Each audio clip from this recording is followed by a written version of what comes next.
So, I hear it's even hotter than the one chip challenge. Yeah, I watched this video and it smoked these guys. They were just suffering. Literally. Yeah.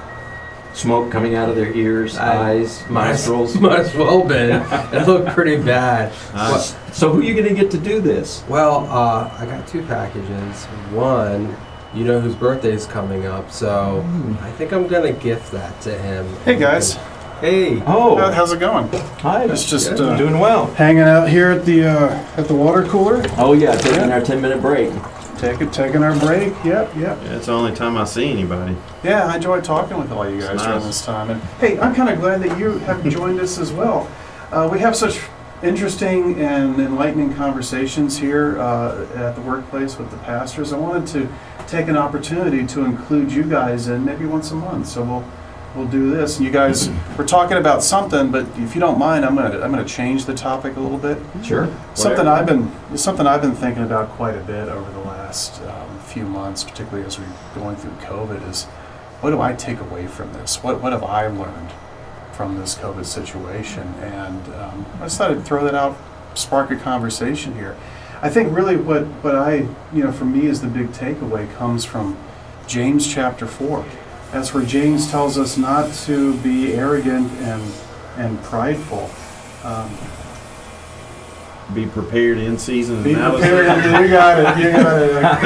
Yeah, he says, here it is, James 4:13. Come now, who says today or tomorrow we would go into such and such a town and spend a year there and trade and make a profit? Yet you do not know what tomorrow will bring. So therefore, we really ought to say, if the Lord wills, we will do this or do that. I think that's what's been driven home to me over this time, and we just don't know what's coming. And we need to rely on the Lord and trust Him. What about you guys?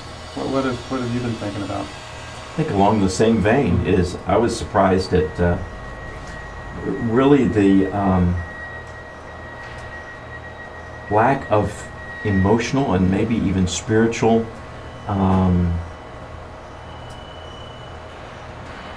I can't think of what the right word is. Stick-to-itiveness, the ability to carry on in the midst of it, how fragile society is. And, you saw people who seemed to be completely falling apart in the midst of that. And I believe as believers, we have the foundation of faith that we can hold on to, that this is in God's hands. It doesn't mean that we put our head in the sand, but we do have that ability to trust and learn to depend on Him. In Daniel chapter 6, it's the whole lion's den. You could be talking about that on Sunday. Daniel's been through a whole bunch of kings by the time he ends up in this situation. But he doesn't lose faith. He continues to do what he is called to do as a follower of God. And God intervenes multiple times. We see it throughout the book of Daniel. And so I think we need to have that same kind of stick-to-itiveness, that same kind of faith that God's going to see us through whatever it is. Yeah. I know, for the youth ministry, a lot did change. We couldn't do some of the stuff we normally do. There's a number of youth games we're not allowed to do anymore. But it really made me have to reconsider, how do I help keep and build community in the youth ministry? And I really did have to lean on some technology and things that the kids are already part of and doing, and looking at how I can use that to help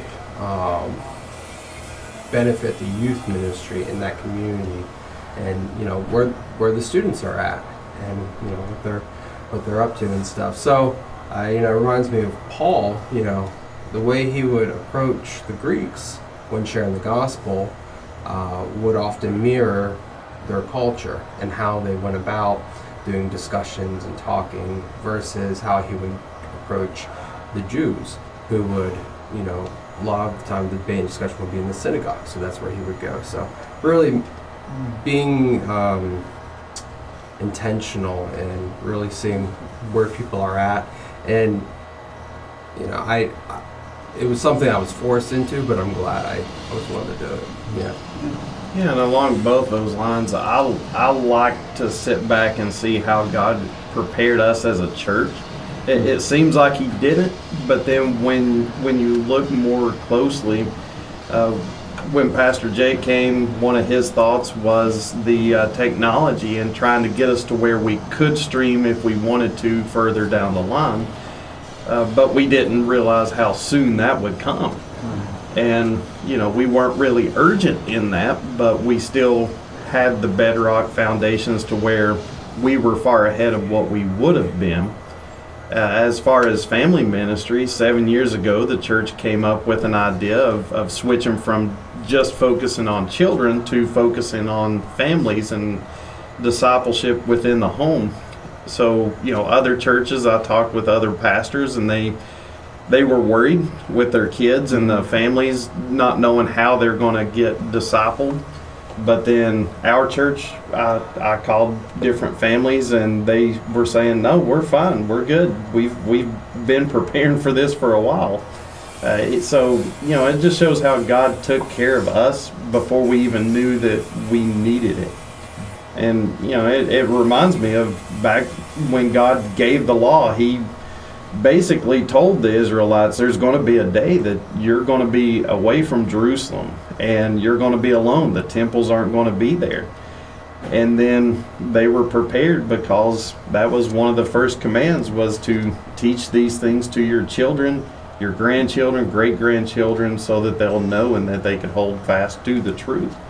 So I think that was one big takeaway for me, is how well God prepared the church, meaning the people in the church, for the time that we went through, and how that can influence in the future, knowing that God will prepare us and is with us.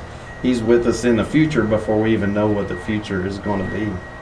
Indeed. That kind of brings us full circle to where we started. You know, it comes down to faith. You know, do we rely on the Lord to get us through? And because He certainly is able.